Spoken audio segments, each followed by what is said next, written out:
2 minute बात करना चाहती हूँ। नहीं नहीं, अभी नहीं। बात सर, प्लीज ये मेरी बहन है। 2 मिनट में ज्यादा?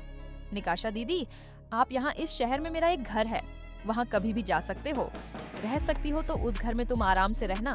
मुझे किसी भी तरह तुम्हें उस घर में लेकर जाना ही है। जनक, मुझे ये पूछा था कि उन्होंने आपको चार्जशीट भेजी। क्या चार्जशीट तैयार की गई है? तुम्हें यहाँ आने की क्या जरूरत थी? आपको यहाँ आने की क्या जरूरत थी? तो मेरी किस्मत अच्छी है कि जनक ने मेरी जान नहीं ली, मेरे खाने में जहर नहीं मिलाया भर के अर्शी झूठ के लिए। और मैं सच के लिए लड़ूंगा सर जी, पर मुझे एक वकील की हेल्प चाहिए ही नहीं है। लेकिन मैं तुम्हारे लिए एक अच्छा वकील हायर करूंगा। और इस बार तो मुझे तो सोच के भी शर्म आती है कि कभी मैंने आपके बेटे से प्यार किया। केस है अर्शी मुखर्जी बोथ वर्सेस जनक रहना।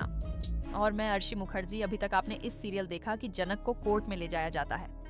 अब अनिरुद्ध को चिंता हो रही थी कि वो जनक को कहीं जेल ना हो जाए। वह कमिश्नर साहब से बात करता है। कमिश्नर साहब बोलते हैं, मैं कोर्ट जाकर जनक को बचाऊंगा। जनक को कोर्ट ले जाया जा रहा होता है। रास्ते बिपाशा पुलिस और जनक को रोककर बोलती है, ये मेरी बहन है, मुझे इससे बात करना है। प्लीज आप मुझे इससे बात करने दीजिए। पुलिस बोलते, नहीं, हम आपको इनसे बात नहीं करने देंगे। अभी कोर्ट की हियरिंग स्टार्ट होने वाली है। फिर भी बिपाशा जबरदस्ती जनक को रोक लेती है और बोलती है कि जनक, तुम्हें बेल मिल जाएगी, और बेल मिलने के बाद तुम तो उसे घर में झोंगी नहीं। मेरा इस शहर में एक घर है, तुम वहाँ जा सकती हो।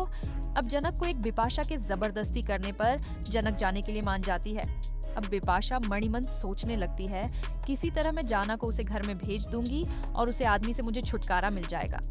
अब जनक को एक वकील चाहिए थी उसकी तरफ से लड़ने के लिए। जनक वकील के लिए मना कर देती है और बोलती है, मैं खुद गवाही दूंगी, मुझे वकील की जरूरत नहीं है। अर्शी भी कोर्ट में आती है और वह अनिरुद्ध को समझाती है कि तुम जनक का साथ मत दो। अनिरुद्ध बोलता है, आज मैं किसी तरह जनक को बचाऊंगा और तुम देखना, आज सच्चाई की जीत होगी। अब कोर्ट की हियरिंग स्टार्ट हो जाती है, जहां पर यह बताया जाता है कि जनक की लापरवाही की वजह से बच्चे की मौत हुई, और यह भी हो सकता है कि जनक रैना ने बच्चा कहीं बेच दिया गया। जनक की तरफ से कोई वकील नहीं होता है, तो जनक बोलती है, जज साहब, मैं कोई इस केस में लड़ूंगी, मैं अपना केस खुद करूंगी। अब जनक से पूछा जाता है कि वकील साहब ने अभी तक जो कुछ भी कहा है वो सच है। जनक बोलती है, ये जो कुछ भी बोल रहे हैं सब गलत है, ऐसा कुछ भी नहीं। वकील बोलते हैं, हमारे पास सबूत भी जिससे साबित हो जाएगा कि जनक ने अर्शी के बच्चे को नुकसान पहुंचाया है। अनिरुद्ध बोलता है, अगर आपके पास सबूत है तो जज की आगे के अपडेट्स देखने के लिए हमारे चैनल को सब्सक्राइब करें और वीडियो को भी लाइक करें।